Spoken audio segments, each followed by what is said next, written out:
আপনার কখনো কি মনে হয়েছে যেন দুনিয়ার সব কিছু আপনার বিরুদ্ধে ষড়যন্ত্র করছে? আপনি প্রচুর চেষ্টা করছেন, দোয়া করছেন, কিন্তু আপনি হয়তো মনে করছেন আপনার দোয়া আল্লাহর কাছে পৌঁছাচ্ছে না। আল্লাহ যেন আপনার কষ্টের কথা শুনছেন না। এমন মুহূর্তে নিজেকে একা ও নিঃসঙ্গ মনে করা খুব সহজ, কিন্তু জানেন কি, আল্লাহ হয়তো আপনার জন্য নীরবে কাজ করছেন, অদৃশ্য উপায়ে, যা আপনি টের পাচ্ছেন না। আল্লাহর সাহায্য অনেক সময় নীরবে আসে। আল্লাহ আমাদের খুব কাছেই আছেন। আমাদের কষ্ট, আশা ও ভয়ের সব কিছু তিনি জানেন। কুরআনে বলা হয়েছে, যে ব্যক্তি আল্লাহকে ভয় করে, আল্লাহ তার জন্য সঠিক এবং সহজ পথ বের করে দেন। এই আয়াত মনে করিয়ে দেয়, যেখানেই আপনি অন্ধকারে পথ হারিয়েছেন, সেখানেই হয়তো আল্লাহ আপনার জন্য আলোর পথ তৈরি করছেন। আজকের এই ভিডিওতে আমরা আলোচনা করব এমন 6টি লক্ষণ নিয়ে, যেগুলোর মাধ্যমে আপনি বুঝতে পারবেন যে আল্লাহ আপনার পাশে আছেন, এমনকি আপনি নিজেকে যখন সবচেয়ে একা মনে করছেন তখনও। এই লক্ষণগুলো হয়তো শুধুমাত্র কাকতালীয় ঘটনা মনে হতে পারে, কিন্তু আসলে এগুলো আল্লাহর করুণাময় হস্তক্ষেপের নিদর্শন, যা দেখায় তিনি আপনাকে কতটা ভালোবাসেন। লক্ষণ 1, দরজাগুলো বন্ধ হয়ে যাওয়া। কখনো এমন হয়েছে যখন সব কিছু আপনার থেকে দূরে সরে যাচ্ছে, হয়তো আপনি বিশেষ চাকরির জন্য অপেক্ষা করছেন কিন্তু সেটা হয়নি, অথবা কোনো সম্পর্ক হঠাৎ করে ভেঙে গেছে। এমন সময়ে খুব সহজেই মনে হয় সব শেষ, কিন্তু ইসলাম শেখায় কোনো দরজা যখন বন্ধ হয়, সেটা আল্লাহর সুরক্ষা ও দিক নির্দেশনা হতে পারে। কুরআনে বলা হয়েছে, হয়তো তোমরা কোনো জিনিস অপছন্দ করো, অথচ সেটাই তোমাদের জন্য কল্যাণকর। আর হয়তো তোমরা কোনো জিনিস ভালোবাসো, অথচ সেটা তোমাদের জন্য ক্ষতিকর, যা আল্লাহ জানেন, তোমরা জানো না। এটি আমাদের শিখায়, আমরা যেটাকে অসফলতা ভাবি, সেটা হয়তো আল্লাহর পক্ষ থেকে আমাদের সুরক্ষার ব্যবস্থা। লক্ষণ 2, অজানা প্রশান্তি।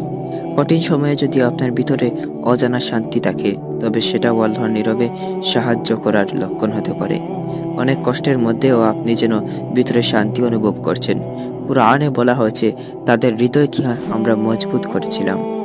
এটি বোঝা যায় আল্লাহ আমাদের হৃদয়ে ঈমানের আলো দিয়ে সাহস দেন, যাতে আমরা কঠিন সময়ে ধৈর্যশীল থাকতে পারি।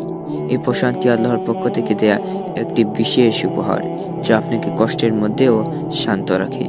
লক্ষণ 3, সূক্ষ্ম নির্দেশনা পাওয়া। কখনো কি আপনার এমন হয়েছে যে আপনি কোনো সমস্যার সমাধান নিয়ে ভাবছেন, আর হঠাৎ করে একটি সমাধান পেয়ে গেলেন? হতে পারে কুরআনের কোনো আয়াত বা হাদিস মনের প্রশ্নের উত্তর দিয়ে দিল। এটি আল্লাহর পক্ষ থেকে আপনার জন্য সূক্ষ্ম নির্দেশনা। মহানবী সাল্লাল্লাহু আলাইহি ওয়াসাল্লাম বলেছেন, আমি তোমাদের জন্য 2টি জিনিস রেখে যাচ্ছি, কুরআন এবং আমার সুন্নাহ। এই নির্দেশনাগুলো আল্লাহর নীরবে সাহায্যের লক্ষণ, যা আপনাকে সঠিক সিদ্ধান্তের প্রতি পরিচালিত করে। লক্ষণ 4, বিলম্ব এবং ধৈর্য। আমরা সব সময় সব কিছুতেই দ্রুত ফলাফল চাই, কিন্তু আল্লাহর পরিকল্পনা আমাদের চেয়ে অনেক বেশি নিখুঁত। কখনো আপনি দ্রুত ফলাফল চেয়েছেন, কিন্তু তার সময় মতো হয়নি। কুরআনে বলা হয়েছে, ধৈর্য ধারণ করো, কারণ আল্লাহ সৎ কর্মীদের পুরস্কার নষ্ট করেন না। বিলম্ব মানে হচ্ছে আল্লাহ আপনার জন্য হয়তো আরো ভালো কিছুর পরিকল্পনা করছেন, তাই ধৈর্য ধরা আল্লাহর উপর বিশ্বাসের প্রতীক, আর এই বিশ্বাসে পুরস্কার হয় অবিশ্বাস্য। লক্ষণ 5, বিপদ থেকে রক্ষা পাওয়া। আপনার কখনো কি কোনো বিপদ থেকে অল্পের জন্য রক্ষা পাওয়ার অভিজ্ঞতা হয়েছে? হয়তো কোনো দুর্ঘটনা থেকে বেঁচে গেছেন, বা এমন একটি স্থান এড়িয়ে গেছেন যেখানে খারাপ কিছু ঘটতে পারত। কুরআনে বলা হয়েছে, যে ব্যক্তি আল্লাহর উপর নির্ভর করে, আল্লাহ তার জন্য যথেষ্ট। এটি বোঝায় আল্লাহ সবসময় আমাদের রক্ষা করছেন, এমনকি আমরা তা বুঝতে না পারলেও। লক্ষণ 6, অপ্রত্যাশিত সাহায্য পাওয়া। হঠাৎ করে কি কোনো সাহায্য পেয়েছেন যা আপনি আশা করেননি? হয়তো কোনো বন্ধু কিংবা অপরিচিত কেউ আপনার সাহায্যে এগিয়ে এসেছে।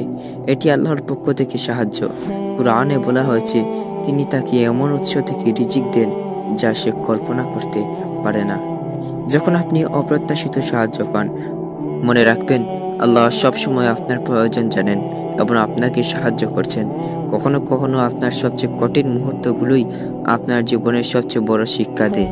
কঠিন সময়গুলো আসলে আমাদের শক্তি ও ঈমান বাড়ানোর মাধ্যমে। এই লক্ষণগুলো আপনার সাথে হয়ে থাকলে আপনি বুঝতে পারবেন আল্লাহ সবসময় আমাদের পাশে আছেন, এমনকি যখন কিছুই ঘটছে না বলে মনে হয় তখনও। আল্লাহর সাহায্য সবসময় স্পষ্টভাবে আসে না, কিন্তু তা সবসময় আমাদের জন্য সঠিক সময়ে আসে।